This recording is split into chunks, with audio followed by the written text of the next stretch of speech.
Okay, I'm back. So for some reason, I lost connection while I was uh, taping or videotaping, and things like that happen all the time when we present. We always get interrupted with an unsuspected or surprise obstacle, and we just stay calm and keep going. We're all normal and human. It's okay. So I'm going to continue on with my tips from 100 public speaking tips. All right. Ooh, here's a good one. I don't know if it's good. I just saw the title. Like I said, I don't even remember writing a lot of these.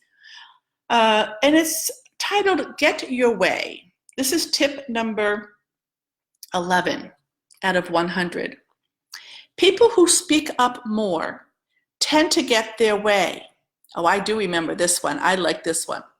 I was in a spin class, indoor cycling, and the instructor asked the class if they would like to go an extra 10 minutes. No one answered. She asked again and waited for a response. One person spoke up and said, "Bring it on." Since that was the only answer the instructor received, that's what she did. She brought it on. She made the entire class work hard for 10 extra hard minutes. The rest of the class was pretty exhausted, had places to go, and really wanted the class to end on time. But because one person spoke up, that person got their way. When you are used to speaking in public, you tend to speak up more in different types of situations. And when you do, you're more likely to get your way. So that was a tip. So here's another one. Well, this is tip number 7. It's not so bad. That's the title. It's not so bad. Recently, I met with a client who had canceled our first session about 6 or 7 times. We finally met and it was a success. Maybe the delay was due to him being afraid of what might happen when he presented in front of me. After all, he was paying me to critique him. Maybe he was afraid of what I might say, how he may feel, and how he would appear. After the session, he realized there was nothing to fear at all. He said he felt bad about delaying our meeting so many times. He realized how much he improved in just one session and realized he could have been improving all along over the past few months. It was better late than never. This may be a cliche, but it is so true. What are you putting off because of your fears? If you are avoiding speaking in front of a group of people, I suggest you face that fear head on. You most likely will see that you had nothing to worry about at all. And one thing that I've always said is, a lot of people who present have never had any public speaking skills training or coaching. And I like to always, and I don't know if I have it in here or not, but imagine if you had a job and today was the first day of your job, but you had no experience, you had no training, but you were required and expected to do that job. That's what public speaking is like for people who have never had any coaching or training. And when we tend to copy what other people do, that's not very good either because they didn't have any training at all. Also, I wrote an article once and it was called "We're in an Epidemic," and it's called PowerPoint. And I had so many clients come to me with PowerPoint. And when I asked them, I said, "Why are you using PowerPoint?" And their answer most of the time was, "Because I thought I had to, because everyone else does." Well, not everyone does. And you don't have to either, unless your company is telling you have to, and unless maybe you have some really good images that you need to portray. But if there are text on your slides, you do not need them. Think about the best presenters in the world. Most of them do not use PowerPoint. It's all about bringing your own personality to the platform. And I would teach so many skills and write all these books. But one thing I always say is, if you do nothing else, if you don't do any of the things I share with you and teach you, but you bring out your own true personality, you're just yourself, then you will win your audience over. Now that sounds like a good ending to end this video, but it's too short, so I'm going to continue on with my tips. I'd like to go to at least 20 minutes anyways. So here's one. This is tip number 56. Pace on purpose. Stop pacing back and forth. It is driving your audience crazy, and it is taken away from your presentation. Pace on purpose. When you pace or walk around, make it a part of your speech. You might walk towards an audience member, act out a character in your story, or pace on a transition phrase. Always say your points standing still and making eye contact with the audience. So if you're pacing back and forth and you're saying something really important, it's not going to have as much impact as if you were to say, if you were to stop still, look your audience in the eye or look at a group, and your audience could be one person, could be 1,000 people, it doesn't matter. And look them in the eye and say that point. For example, I could be pacing back and forth. I'm not going to get up and show you, but I could be pacing back and forth, saying public speaking is so important. You really need to follow these tips. Or I can stay still. I could pace a little bit, walk a little bit. Public speaking is so important, and it will impact your presentation. So it has a little bit more emphasis if using your body language and pacing. All right, let's see. Let's see what we've got. Let's look at, I wonder what number 100 is. I don't even remember. Oh, let's see. Present to engage. Most people think that being serious, stiff, and boring equals professionalism, when in fact, the more you can let loose and be yourself, the more of an impact you will make. Your audience will pay more attention to you and be more open to what you are presenting. When you show them who you are, I promise they will like you a lot more than if you were serious, stiff, and boring. Bring your uniqueness to every presentation and watch your presentations create greater results.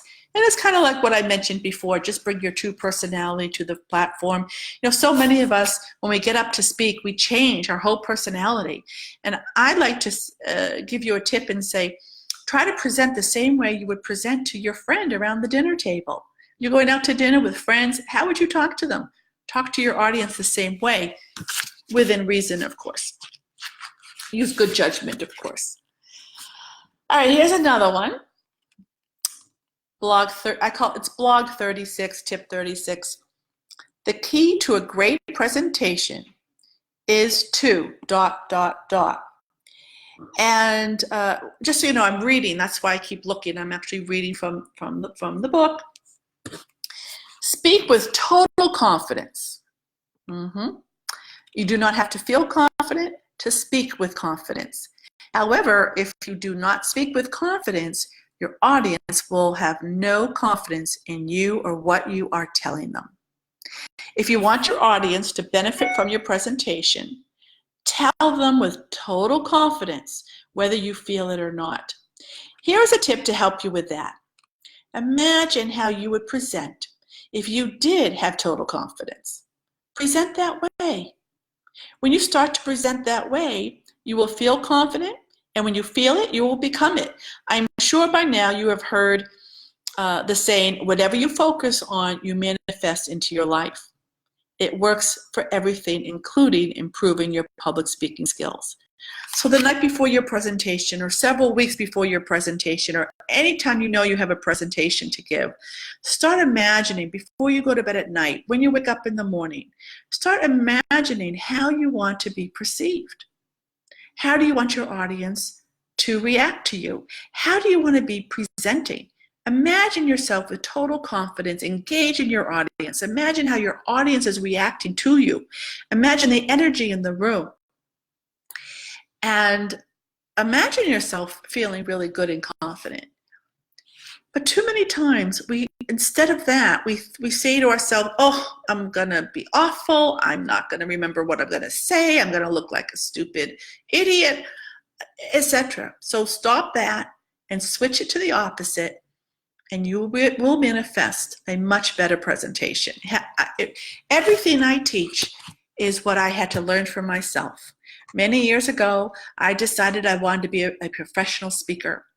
But there was one problem. I had no experience, and I was very nervous, and I wasn't good at public speaking. So I went to work on learning and breathing and sleeping and eating, everything I knew, everything I could learn about public speaking. And that's how I started teaching others. And so everything I teach, I had to learn for myself. Okay.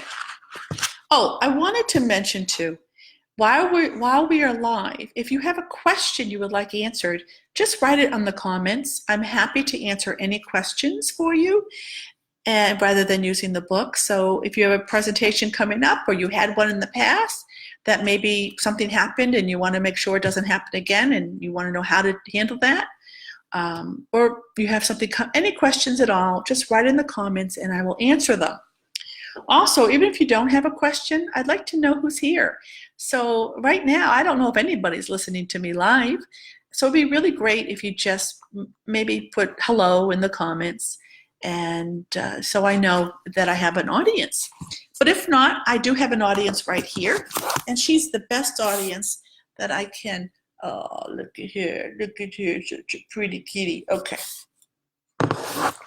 See, I don't have to be stiff, serious, and boring to be a public speaker. All right, here's a good one. Actually, this is very timely. I just opened up to blog 81, tip 81, and the title is Relax, Loosen Up, Have Fun. When you have fun, your audience will have fun. When your audience has fun, they will retain and hear more of they will benefit more of your presentation. So here's what I wrote. Relax, loosen up, have fun with it. This is what Barbara Streisand said to Jeff Bridges in the movie The Mirror with Two Faces. They both played university professors. Barbara was teaching Jeff ways to energize his class. This is the same thing I tell my clients. Relax, loosen up, and have fun with it. Relax, loosen up, and have fun with it. I don't know if Barbara Streisand is saying that to Jeff Bridges. I think that's a pretty good testament right there. Okay, does anybody have a question? Write a question in the comments if you'd like. Now this is an interesting one. Humor, when, what, why. Tip number 33. Humor, when, what, why. So first, the when. Anytime. If you do it in the beginning, you will break the tension in the room. You will help your audience members be more comfortable, and you will get them in an attitude to stay awake, alert, and alive. If you have humor in your closing, you will send them away feeling great. And now I'm going to the what. What? Personal stories are the best. Never tell a joke. For many obvious reasons. They may not laugh, they may have heard of it before, or they may be offended. And then the why. It will keep your audience engaged and feeling good. The better they feel during your presentation, the more they will remember it in a positive light. You know, I tell all my clients that when you're writing your presentation or rehearsing your presentation, and I know some of you are saying, well, I never write or rehearse it. Well, it's a good idea to do that. And you want to, I lost my train of thought for a second. When you're rehearsing, why? It will keep your audience engaged, feeling good. Oh yeah. So if you, sometimes our intuition puts in a little funny, I call it a funny, something humorous. And most of us tend to push that away, right? We say, oh, we can't be funny, we can't be humorous. This is an important business presentation. But listen to your intuition and pay attention to it and add some humor wherever you can.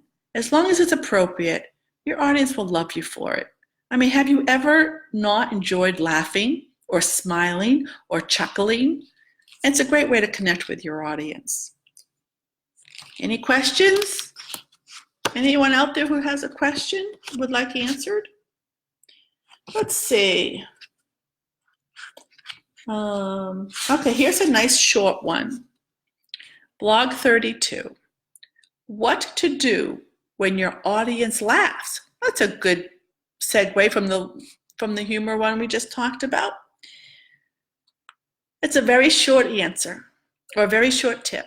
So what to do when your audience laughs? And the answer is shut up. Let them laugh. Too many times I see people talking right over the laughter. Oh, let them laugh. It is the best thing that can happen in your presentation. If you talk over their laughter, they will not hear what you say. If you cut their laughter short, you are taking away impact from your presentation. So let them laugh, laugh, laugh. And when you watch TV, if you're watching live sitcoms, you'll notice that when the audience laughs, the actors freeze. They just stop. They don't break character. They just wait. And then as soon as the audience stops laughing, they continue on with their script, with their lines. Okay. All right. Now this is interesting. Bet we're still on humor. The unexpected humor. That's the title of this tip. When your audience laughs, when it is unexpected, let it go. The more they laugh, the more energy there will be in the room, and the more upbeat your presentation will appear. I know it's happened to me, and I've had many clients, and I've been in the audience where we laugh, the audience laughs when the speaker wasn't expecting laughter. It wasn't supposed to be funny, but yet they laughed. And pay attention to that, and that's okay. It's quite all right. Any opportunity to laugh, as long as you're not laughing at someone, and as long as it's not hurting anybody else, it's unless they're laughing at themselves as well. That happens to me a lot. People like to laugh at me, and I laugh along with them because it's fun. It's fun to laugh, and it's okay to recognize flaws in yourself that might be humorous. It's okay. All right, here. I don't know. I keep grabbing these humorous things. Here's blog 67. What does fun do?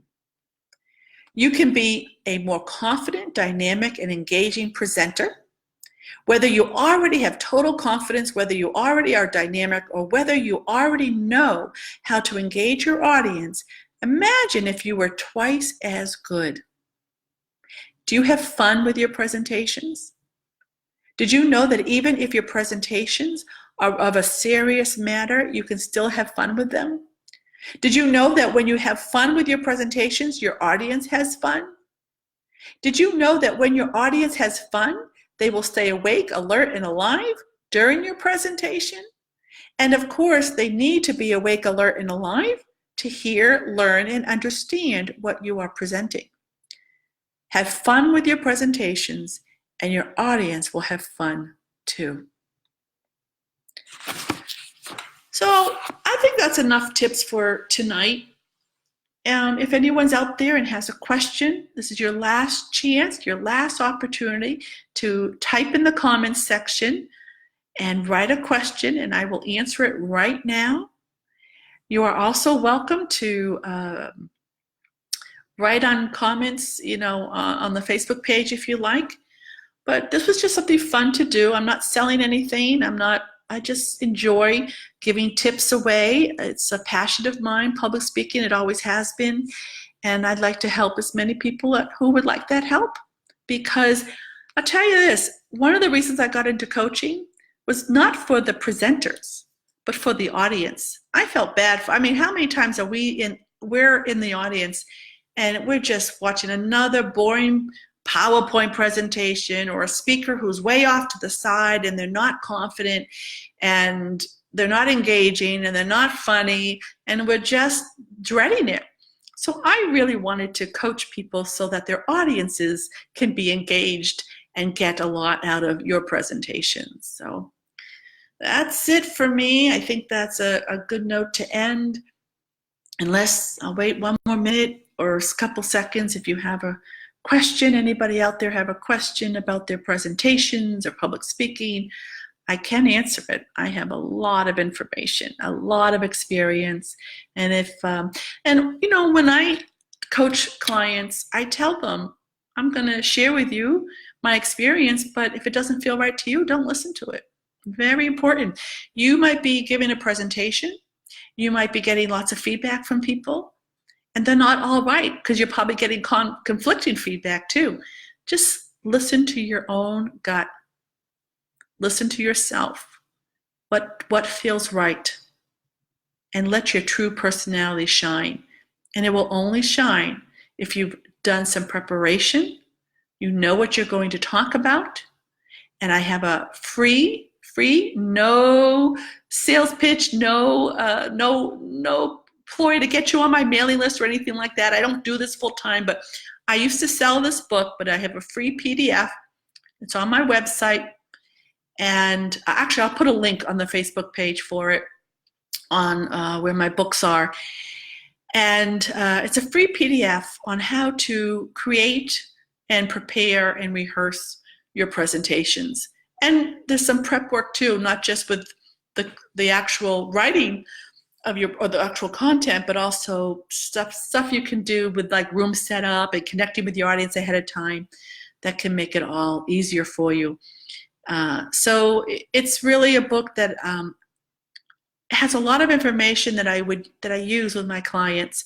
I thought I would say the same things and teach the same things over and over, so I decided to put it into a book format, little guidebook, and I have it in a PDF, and I'm happy to send it to you for free.